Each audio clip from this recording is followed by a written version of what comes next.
You bought the plants, you had the best intentions, and then life got in the way. And if that story sounds familiar, this video is about to change how you think about your garden permanently. Because the problem was never you. The problem was that nobody told you about perennials, and more specifically, nobody told you about the right perennials for Australian conditions. Not the ones that look beautiful on the label and then quietly die in your first summer. The ones that actually understand our heat, our dry spells, our unpredictable seasons, and our soil, which in most parts of this country is about as forgiving as concrete. Today I am giving you 10 perennials that you plant once and then essentially leave alone.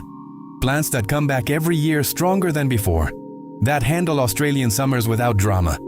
And that will make your garden look genuinely intentional with almost no effort from you whatsoever.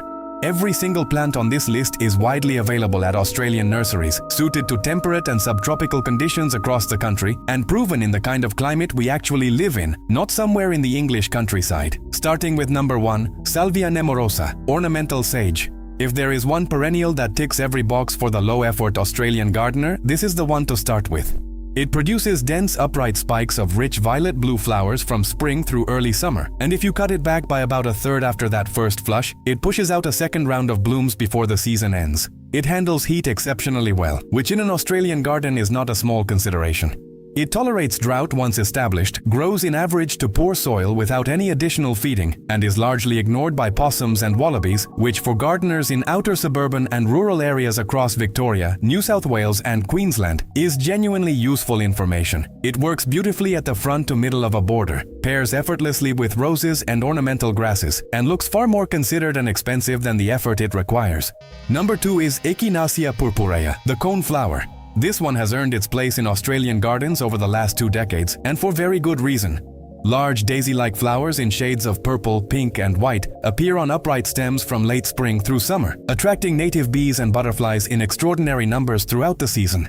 It handles the heat of an Australian summer with ease, tolerates periods without rain once it has established itself in the ground, and comes back every year forming larger, more floriferous clumps that you can divide every few years to get more plants for free. If you leave the seed heads standing after flowering instead of cutting them back, small native birds will work through them all through autumn and winter. It prefers a sunny position with well-drained soil, and in the heavier clay soils common across much of coastal Australia, working some coarse sand and compost into the planting hole makes a genuine difference to long-term performance. Number 3 is Agapanthus, and before you say everyone has Agapanthus, let me tell you why it belongs on this list. Because everyone has it for a reason. It is one of the most reliable, drought-tolerant, heat-resistant perennials available to Australian gardeners, and it performs in conditions that would finish off most other plants. Tall stems carry globes of blue or white flowers in summer. It grows in sun or partial shade. It handles poor soil, sloped ground, coastal conditions, and periods of complete neglect with equal indifference. For gardeners in New South Wales, Victoria, South Australia, and Western Australia, it is a near indestructible option. One important note: check your local council regulations before planting, as some varieties have naturalized in bushland areas in certain regions and responsible variety selection matters. Sterile or low-seeding cultivars like Storms at Sea are the right choice for gardens near natural bushland. Number 4 is Rudbeckia fulgida, black-eyed Susan. These bold golden yellow flowers with their dark chocolate centers bloom from midsummer right through to autumn, which in an Australian garden means they are performing exactly when the garden needs them most, in the long hot stretch when so many other plants have given up. Rudbeckia is fully heat tolerant, handles dry spells without complaint, grows in average garden soil, and comes back every year forming clumps that you can divide and spread around the garden at no cost. Left standing through the cooler months, the seed heads provide food for small birds and add structure and texture to the garden long after everything else has died back. It is one of the most reliable late-season performers available, and it asks for almost nothing in return. Here is something I genuinely want to know before we go further. If you had to pick just one plant from this list and put it in the ground this weekend, which one would it be? Drop it in the comments, because Australian gardens are so varied that your answer tells me a lot about where you are and what you are working with. And it might be exactly the nudge someone else watching needs to finally get started. Number 5 is Lomandra longifolia, mat rush. This one is native to Eastern Australia, and it is arguably the toughest plant on this entire list. It forms dense, arching clumps of long, strappy leaves that stay green and attractive through drought, through heat, through frost in cooler regions, and through the kind of neglect that would finish off anything less resilient. Small cream flowers appear in spring on stems that rise above the foliage, and the whole plant requires essentially zero maintenance once established.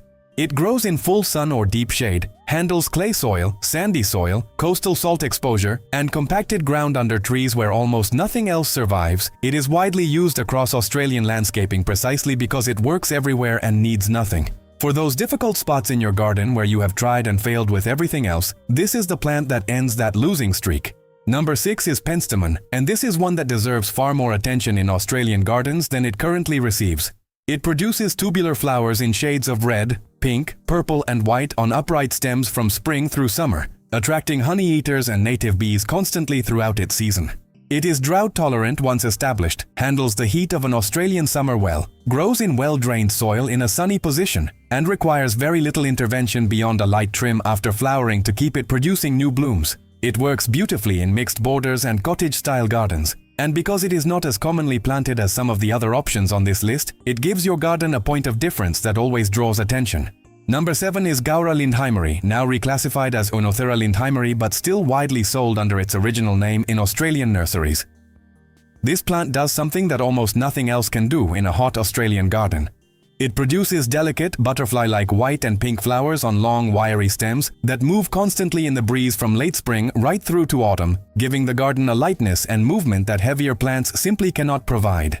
It is exceptionally drought-tolerant, thrives in heat, grows in poor to average soil, self-seeds gently to fill gaps in the border, and requires nothing more than a cutback in late winter to come back stronger every spring. It is the plant that makes everything planted near it look more beautiful by contrast, and the care requirements are almost embarrassingly simple. Number 8 is Cnipophia, the red-hot poker. If you want drama, height, and the kind of plant that makes people stop at your fence and ask what it is, this is it. Tall spikes of tubular flowers in fiery combinations of red, orange, and yellow rise above bold, strap-like foliage from late spring through summer, and honey-eaters are drawn to them from the moment the first flowers open. Cnipophia handles Australian heat and dry conditions exceptionally well, grows in full sun with reasonable drainage, and forms clumps that slowly expand over the years without becoming invasive. It is fully suited to conditions across most of southern and eastern Australia, and in coastal gardens it performs particularly well. The annual maintenance is a tidy of the old foliage in late winter. That is genuinely the entire job description. Number 9 is Salvia leucantha, Mexican bush sage. This one earns its place on this list through sheer performance. From late summer through autumn and into early winter, it produces long, velvety purple flower spikes that keep coming wave after wave at exactly the time of year when the rest of the garden is winding down. It grows into a large, soft, shrubby mound that reaches around 1 meter in height and spread, handles heat and drought with ease, and is largely pest and disease-free. It is particularly well suited to gardens across Queensland, New South Wales, Victoria, and South Australia. Cut it back hard after the flowering season ends, and it returns each spring vigorous and ready to perform all over again.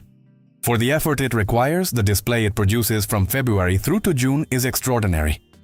Number 10 is Pennisetum alopecuroides, fountain grass.